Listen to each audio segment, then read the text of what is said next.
Questa è una storia assurda.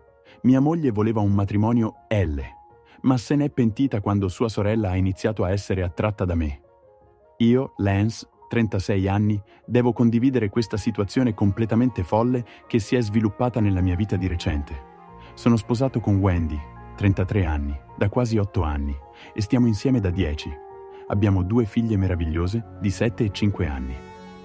Onestamente, pensavo che tutto fosse abbastanza stabile. Certo, non eravamo più nella fase luna di miele, ma chi lo è dopo 8 anni e 2 figli? Avevamo la nostra routine matrimoniale. A volte litigavamo per sciocchezze, come il fatto che lasciavo i miei scarponi da lavoro in soggiorno o perché lei spendeva troppo su Amazon. Ma niente di grave.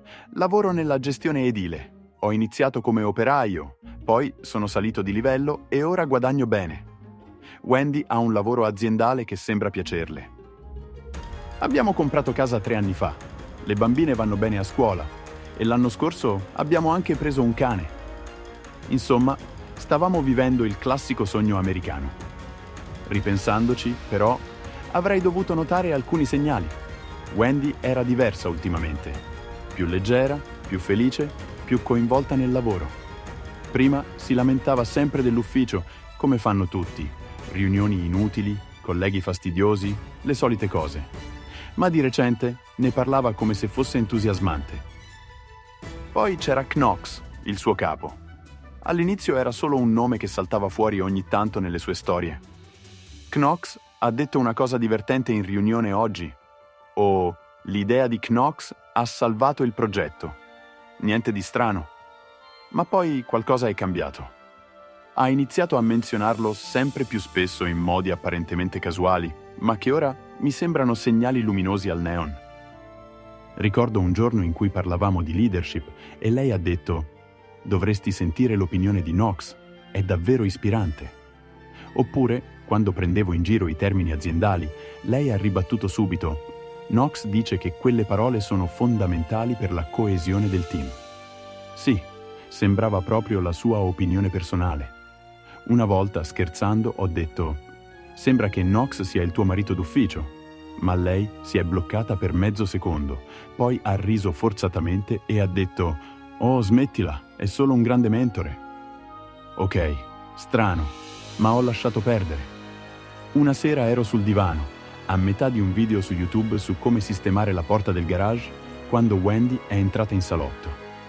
Aveva quell'espressione di chi sta rimuginando su qualcosa da tempo e finalmente ha trovato il coraggio di parlarne. «Tutto bene? Le bambine? I tuoi genitori?» Ho chiesto distrattamente. Sì, tutto bene», ha detto, spostandosi a disagio da un piede all'altro. «Solo devo parlarti di una cosa». A quel punto mi sono fermato. Ho messo in pausa il video e l'ho guardata. «Ok, dimmi». Lei ha sospirato. «Penso che dovremmo provare a vivere separati pur rimanendo sposati».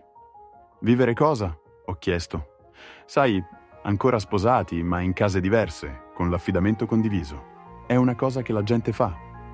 L'ho fissata aspettandomi che ridacchiasse e dicesse che stava scherzando. Ma non lo ha fatto.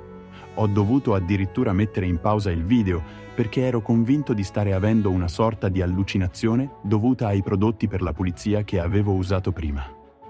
Per dare un po' di contesto, quella mattina era tutto normale. Abbiamo fatto colazione insieme, ho aiutato le bambine a prepararsi per la scuola, ci siamo dati il solito bacio di saluto. Nessuna discussione, nessuna tensione, niente. Quindi questa sua uscita è arrivata dal nulla. Le ho chiesto di spiegarmi meglio cosa intendesse con questo L e da dove avesse preso questa idea. A quanto pare, da un'amica della sua lezione di yoga, Pat. Pat si definisce un'esperta di relazioni moderne. Il dettaglio interessante? È stata divorziata 4 volte. Sì, hai letto bene. Eppure, secondo Wendy, questa la rende qualificata per dare consigli sul matrimonio. Ma non sarebbe più un'esperta nel fallirli. Sono rimasto calmo, di questo sono fiero. Ho preso un bel respiro, ho posato il telefono e ho cercato di avere una conversazione adulta. Le ho chiesto cosa l'avesse portata a questa decisione. Se avessi fatto qualcosa di sbagliato, se ci fossero problemi che non conoscevo. Insomma, cercavo di essere quel marito maturo che comunica. Ma ragazzi, la sua risposta è stata assurda. Parlava come se stessimo scegliendo un nuovo fornitore di internet. Diceva che aveva bisogno di spazio e tempo per la crescita personale. Ha iniziato a usare tutti questi termini presi pari pari da un libro di autoaiuto, sicuramente consigliato da Pat. Mi ha detto che le relazioni L erano il futuro del matrimonio, che in Europa molte coppie le adottano e che, se funziona in Svezia, funzionerà sicuramente in un sobborgo dell'Ohio. Ma la cosa che mi ha fatto davvero arrabbiare è stata quando ha detto: possiamo sempre tornare a vivere insieme se non funziona. Come se fosse un esperimento, un programma pilota di Netflix che si può cancellare se non piace. Non il nostro matrimonio, non la nostra famiglia. Mentre parlava, nella mia testa c'erano solo le nostre figlie. Come si spiega a una bambina di 7 anni che mamma e papà sono ancora sposati ma non vivono più insieme? Come si fa a rendere questa cosa sensata? Quella notte non sono riuscito a dormire. Continuavo a ripensare a tutto. Wendy non era mai stata il tipo di persona aperta a queste idee. Anche quando tra amici scherzavamo sui matrimoni aperti, lei li chiudeva subito con un «no, troppo complicato, non fa per me». Anzi, prendeva in giro le coppie che ci provavano. Allora cos'era cambiato? Le avevo dato troppo poco? Le mancava qualcosa? Ho analizzato gli ultimi mesi, cercando di capire il momento esatto in cui le cose erano cambiate. E la verità è che Wendy era più felice da quando aveva iniziato a frequentare Knox. Da quel momento era come se stessi vivendo con una versione diversa di mia moglie. Quella notte non sono riuscito a dormire. La mia mente non smetteva di ronzare. Wendy non era mai stata il tipo di persona che avrebbe considerato un'idea del genere. Anche quando nei discorsi tra amici spuntava il tema delle relazioni aperte, di solito sotto forma di battuta, lei lo chiudeva subito. Diceva che era troppo complicato, che non faceva per lei. Rideva delle coppie che ci provavano. Allora cos'era cambiato? Ero io che non le davo più quello di cui aveva bisogno? Mi ero perso qualche segnale importante? Ho ripercorso mentalmente gli ultimi mesi, cercando di trovare quel momento in cui tutto era cambiato. E più ci pensavo, più mi rendevo conto che Wendy era stata più felice, più leggera, più energica. E tutto questo era iniziato nello stesso periodo in cui si era avvicinata a Knox. Da quel momento era come se vivessi con una versione diversa di mia moglie. Dopo che Wendy mi ha lanciato questa bomba del matrimonio L, ho fatto quello che avrebbe fatto qualsiasi persona ragionevole. Ho passato metà della notte a cercare informazioni su internet, stressandomi mentre mangiavo i dolci di Halloween avanzati delle bambine. Quello che ho trovato era interessante. Pare che questa cosa del matrimonio L non sia completamente assurda. Alcune persone riescono a farlo funzionare. Ma ecco il punto. Di solito si tratta di coppie più anziane, con figli già grandi, o di persone che lavorano in città diverse. Non di coppie con 2 bambine piccole che vivono nello stesso quartiere. Red flag numero 427, giusto? Ma ho deciso di giocare la mia carta. Sai quel detto sul dare abbastanza corda a qualcuno? Ecco, quello era il mio piano. La mattina dopo mi sono seduto con Wendy e ho detto: ok, parliamone. Vediamo come potremmo organizzare questa cosa. Ho tirato fuori il portatile, aperto Google, pronto a prendere appunti come se fosse una riunione di lavoro. L'espressione sul suo viso quando ho iniziato a parlare di accordi di custodia ufficiali? Impagabile. Sono piuttosto sicuro che si aspettasse qualcosa di più casuale, del tipo: tu fai la tua vita, io faccio la mia. Ma io ho continuato. Dobbiamo stabilire un programma di affido chiaro. Stavo pensando 1 settimana a testa, oppure 2 giorni con te, 2 con me, poi 3 con te. Il suo viso si è trasformato in una maschera di pura sorpresa. E poi ho aggiunto: dobbiamo decidere anche come gestire le festività e i compleanni. Forse sarebbe meglio coinvolgere degli avvocati per rendere tutto ufficiale, così non ci saranno fraintendimenti in futuro. A quel punto Wendy ha reagito con preoccupazione. Avvocati? Pensavo che potessimo semplicemente capire le cose man mano. Ed è stato allora che ho sganciato la bomba. Mia cugina Kate è un avvocato di famiglia. Mi ha già offerto la sua assistenza gratuita se ne avessi mai avuto bisogno. Wendy è impallidita. La sua faccia, quando ho menzionato Kate, è stata impagabile. L'anno scorso, durante la cena di Natale, Kate aveva detto per scherzo che, se mai avessi avuto bisogno di un avvocato per il divorzio, lei ci sarebbe stata. Grazie, Kate ubriaca. A quel punto Wendy ha iniziato a balbettare qualcosa su un avvocato che conosce tramite Pat.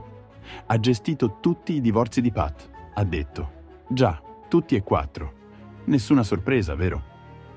Ma la parte davvero interessante è arrivata dopo. Ho iniziato a farle domande molto specifiche. Chi pagherà il secondo appartamento? Come divideremo le spese? Come gestiremo i trasporti scolastici delle bambine? Chi si occuperà delle emergenze mediche e per le attività extrascolastiche? Ad ogni domanda, Wendy appariva sempre più a disagio. Sono abbastanza sicuro che Pat non le avesse detto che sarebbe stato così complicato. E poi è arrivato il pezzo forte. Ho tirato fuori un foglio Excel che avevo preparato alle 3 di notte. Un calcolo dettagliato di tutti i costi: affitto, bollette, spesa, assicurazioni. Persino una colonna dedicata alle spese per gli appuntamenti romantici. Voglio dire, se dobbiamo vivere separati, tanto vale essere realistici su tutto, no? Ho visto chiaramente il momento in cui Wendy ha realizzato che questa non sarebbe stata una divertente avventura da film. Questa era la realtà, con responsabilità, con conseguenze. E poi ho fatto la domanda da $1 milione. Allora, in quale quartiere stavi pensando di trasferirti? Il modo in cui ha esitato prima di rispondere ha fatto scattare tutti i miei allarmi. Alla fine ha detto che stava guardando gli appartamenti di Oak Valley. Per chi non lo sapesse, Oak Valley è un complesso residenziale di lusso dall'altra parte della città, molto più costoso di quanto avevo preventivato nel mio foglio Excel. A quel punto ho chiuso la conversazione e le ho detto che avremmo ripreso più tardi. Ora, non sono il tipo più sveglio del mondo, ma qualcosa non mi tornava. Perché proprio quel posto? Era a 30 minuti dalla scuola delle bambine, senza parco giochi, con per lo più appartamenti con una sola camera da letto. Non esattamente l'ideale per una madre che vuole far dormire lì 2 figlie. Così ho fatto quello che farebbe qualsiasi marito sospettoso. Ho iniziato a indagare. Un mio collega, Dave, ha una sorella che lavora nell'ufficio affitti di Oak Valley. Gli ho mandato un messaggio chiedendogli se poteva darmi qualche informazione. Sì, lo so, è un po' losco, ma in tempi disperati. Indovina chi vive a Oak Valley? Qualcuno dell'ufficio di Wendy, il nuovo direttore regionale, quello che Wendy aveva menzionato centinaia di volte negli ultimi mesi. Signore e signori, ecco a voi Knox. All'inizio ho pensato che volesse solo vivere in una bella zona, magari perché invidiava il suo capo. Ma poi è successa una cosa strana. Quando ho parlato della stanza per le bambine nel suo nuovo appartamento, Wendy si è fatta molto evasiva. Ha detto cose come: «Forse dovremmo aspettare che mi sistemi, le bambine potrebbero sentirsi confuse all'inizio». E poi ha sganciato questa perla. Magari sarebbe meglio che restassero con te la maggior parte del tempo, almeno finché non si sistema tutto. Giusto. Perché niente dice mamma amorevole come scegliere di vedere le proprie figlie meno per poter vivere in un appartamento con una sola camera vicino al proprio capo solo amico. Non l'ho subito affrontata su Knox. Volevo raccogliere più informazioni prima. Così ho contattato sua sorella, Liz. Liz ed io abbiamo sempre avuto un buon rapporto. Forse anche troppo, a dire il vero. Da quando ha divorziato l'anno scorso, è stata un po' più civettuola con me. Nulla di esagerato, ma sufficiente per farmelo notare. E sapete cosa mi ha detto Liz? Che Wendy le aveva fatto delle domande strane ultimamente, tipo: quanto tempo bisogna aspettare prima di uscire con qualcuno dopo una separazione? Oppure: è strano uscire con un collega? E il mio preferito: come si dice ai bambini che stai frequentando qualcun altro? A quel punto mi è stato chiaro. Wendy aveva già un piano, non era solo un'idea. Stava preparando il terreno. Liz mi ha anche detto che Wendy aveva fatto domande molto specifiche su Knox, tipo: su quale piano vivesse, se avesse una fidanzata, a che ora finiva di lavorare. Praticamente tutto, tranne il suo gruppo sanguigno e il codice fiscale. E lei pensava di essere stata discreta? Mi è venuto da vomitare. Dopo tutti questi anni insieme, ora veniva da me con una trovata alla moda come se fosse un trucco per semplificare la vita. Come se il nostro matrimonio fosse solo un esperimento che aveva letto in qualche libro di autoaiuto. Quella notte mi sono chiuso in garage. Fingevo di aggiustare cose, ma in realtà stavo sfogando la mia rabbia su un sacco da box. Le nocche mi bruciavano, la mascella era così contratta che i denti mi facevano male. Ogni volta che ripensavo a lei che mi guardava in faccia e mi diceva quella follia, mi saliva il sangue al cervello. E mentre io ero lì, Wendy era in casa al telefono con Pat per 2 ore, probabilmente ricevendo altri consigli esperti su come distruggere un matrimonio nel minor tempo possibile. A quel punto ho capito che tra noi era finita. La fiducia era già a pezzi, ma dovevo gestire la situazione secondo i miei tempi, non secondo i suoi. La mattina dopo ho iniziato a cercare appartamenti, ma non quelli vicini a Oak Valley. No, ho cercato nella direzione opposta. Ho guardato opzioni vicino a dove vive Liz. L'ho buttata lì con Wendy in modo casuale. Sto iniziando a guardare degli appartamenti, ho detto mentre scorrevo il telefono. Lei non ha nemmeno alzato gli occhi dal suo caffè. Ah, ok. Dove? Alcuni posti vicino al quartiere di Liz? In quel momento la sua testa si è alzata di scatto. Aspetta, cosa? Oh, ora improvvisamente è importante dove vivo? Ho detto con un sorriso freddo. Non era una cosa per la crescita personale? Ha sbattuto le palpebre, non se l'aspettava. Poi ha sbuffato con fastidio.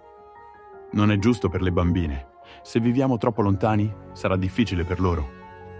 Ho posato la mia tazza e l'ho fissata. Ah, quindi ora stai pensando a cosa è giusto per le bambine? L'ho vista sgranare gli occhi per un secondo, come se non sapesse cosa rispondere. Ha aperto la bocca, poi l'ha richiusa. Poi ha sospirato. Non intendevo dire questo. Stai solo rendendo tutto più complicato. Ho riso, un suono corto e freddo. Oh no, Wendy, mi sto divertendo un sacco. I suoi occhi si sono stretti. E questo cosa dovrebbe significare? Non ho risposto. Ho semplicemente lasciato la stanza, ignorandola. E poi, quando pensavo di non poter essere più arrabbiato di così, Wendy ha fatto la sua mossa peggiore. Quella sera, mentre passavo davanti alla nostra stanza da letto, l'ho sentita parlare al telefono. Non stavo nemmeno cercando di origliare, ma la porta era socchiusa. Penso che sarà una cosa positiva per entrambi, stava dicendo. Mi darà modo di resettare, di concentrarmi su me stessa. E onestamente, penso che Lance finirà per apprezzarlo. Meno stress, meno discussioni. Potrebbe persino preferirlo. Preferirlo? E poi ha riso, ridacchiava. Come se stesse parlando di cambiare marca di detersivo, non di distruggere la nostra famiglia. Ho chiuso gli occhi e ho stretto i pugni. Mi stava trattando come un burattino, come se potesse manipolarmi fino a farmi accettare questa follia. E in quel momento ho deciso che era ora di sganciare una bomba.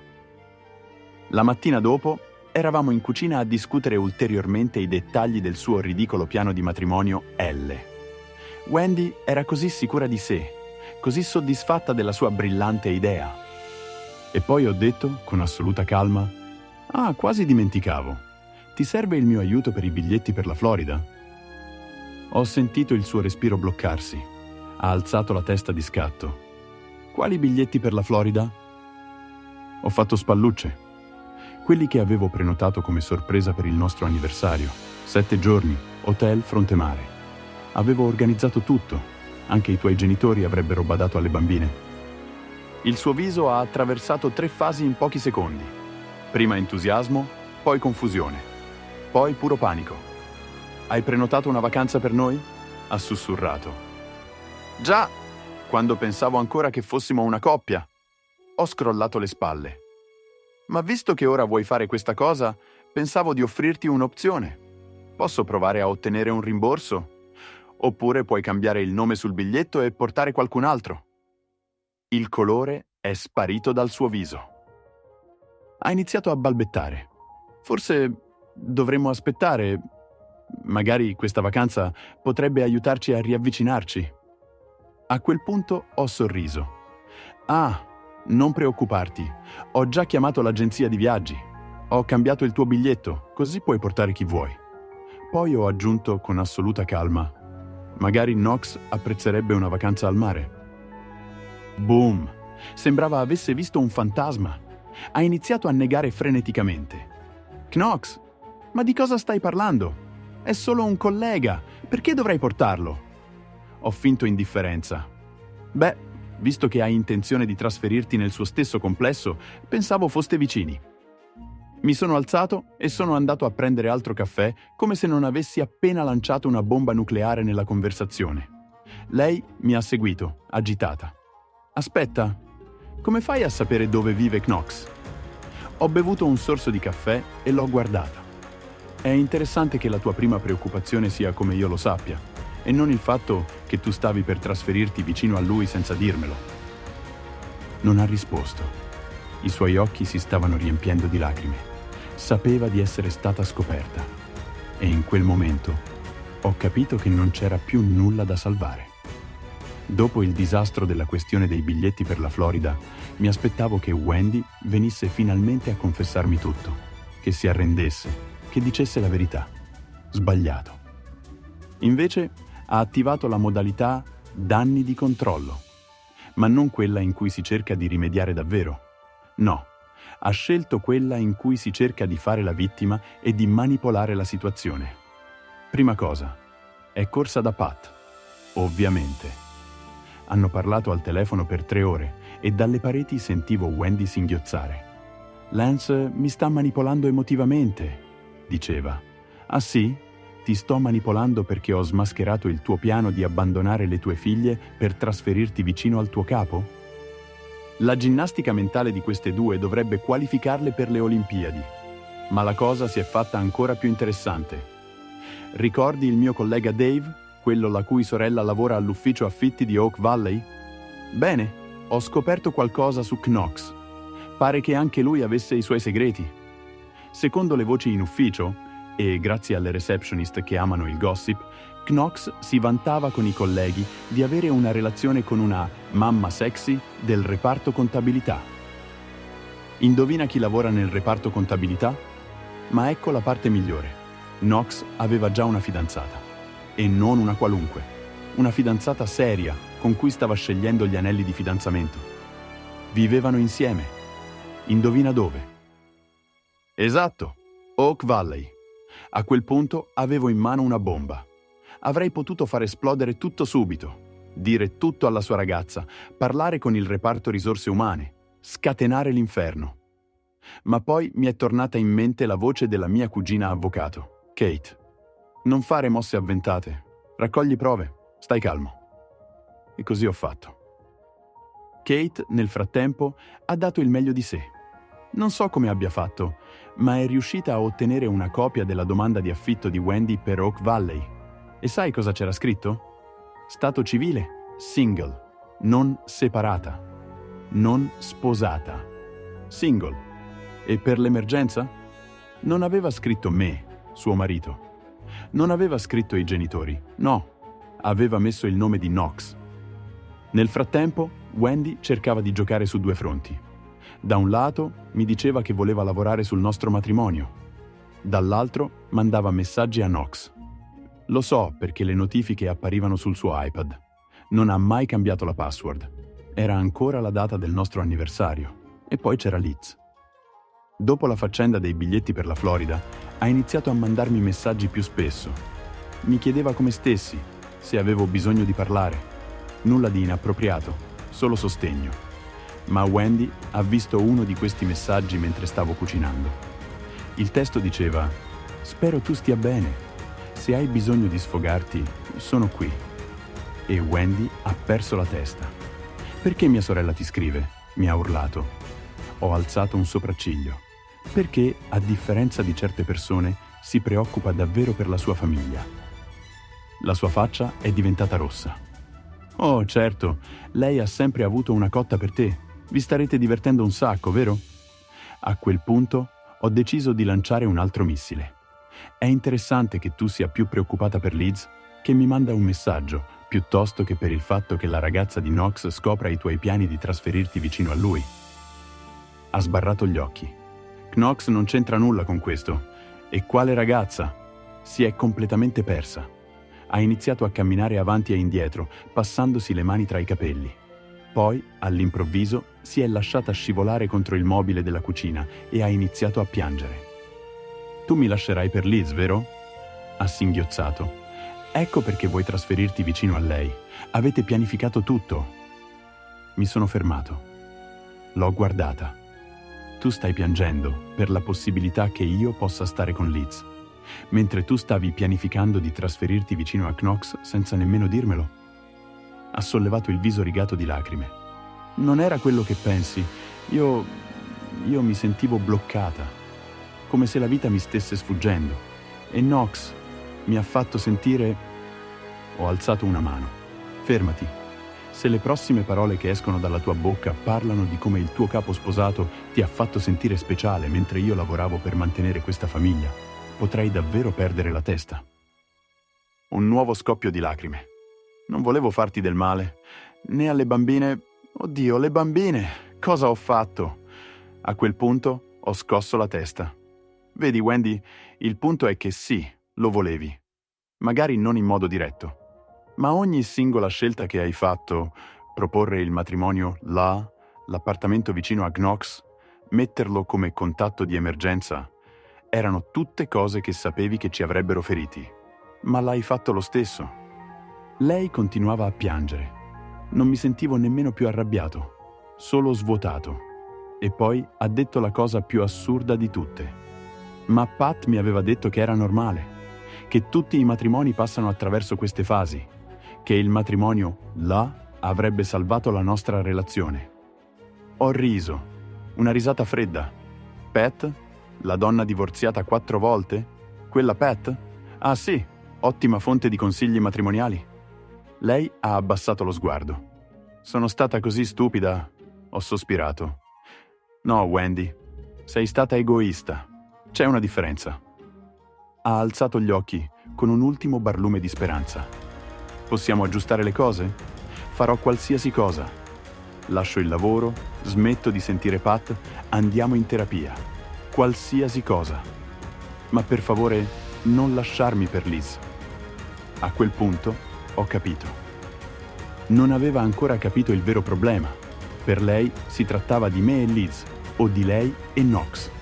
Non riusciva a vedere che il problema era lei. Ho preso le chiavi e ho detto: stanotte dormirò da Liz. Non perché ci sia qualcosa tra noi, ma perché ho bisogno di spazio per capire come finirà questa storia.